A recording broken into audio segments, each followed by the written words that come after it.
Well, of course, it's a hard question because when you arrive to the final of Euroleague, if you think about the next step, you only have one step, winning the Euroleague. And we know how difficult is that, how difficult is to get to the Final Four.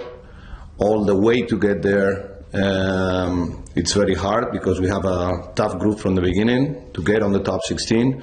Then top 16 has a lot of games. It's long. It's almost 3 months of competition, and after that, you still have to win a playoff against one of the best teams in Europe.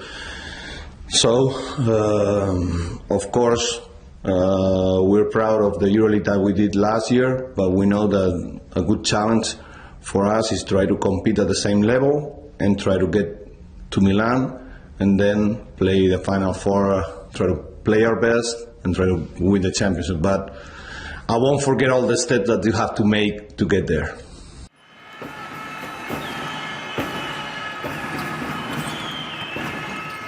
When you talk about the new players, sometimes you forget about the group that you had before or coming back from last year. So I think our strength is that we keep 9 players from last year, and the addition of Giannis and Salah, they're big guys who can run the floor, who can move good, and we think that they can fit very good with the players that we have.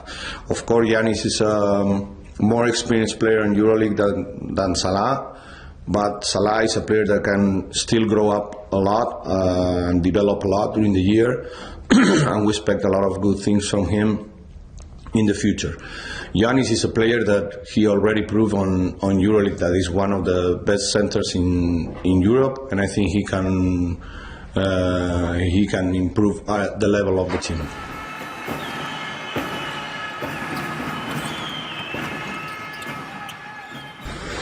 Well, of course we have players that are good on the open court, and when we're able to run, to speed up the game, we have more chances because we have very good players on that kind of style game. But that doesn't mean we cannot avoid other parts of basketball. For us, it's very important our defense, our rebounding. That way, if we get the ball, then we're able to create something on the open court. First of all, you need a lot of energy. That's why we always have a lot of rotations during the game. We don't have players to go more than 25, 30 minutes because it's difficult to keep up with that pace.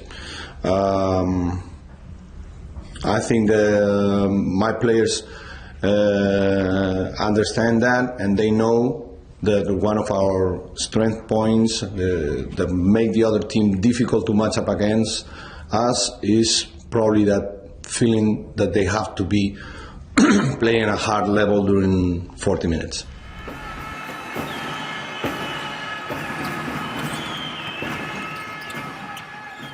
Well, like always, hard, play new teams. Strasbourg has some good players, and it's a team that maybe nobody thinks about him, but it's always difficult to beat. Brose, Efes, Milan, and Zalgiris, they're more classical on EuroLeague, and they all have experience. For example, Brose for me is one of the teams who plays better basketball.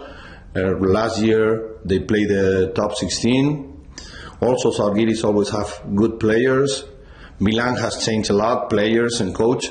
So we know it's a hard group from the first day, and I hope we don't get to Istanbul the last day against Efes needing one victory. I hope we're able to, from the first day, make sure that we make the point that we're a team that has to qualify for the top 16.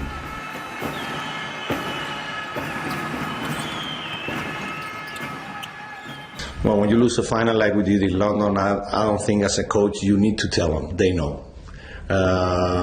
Sometimes motivation is a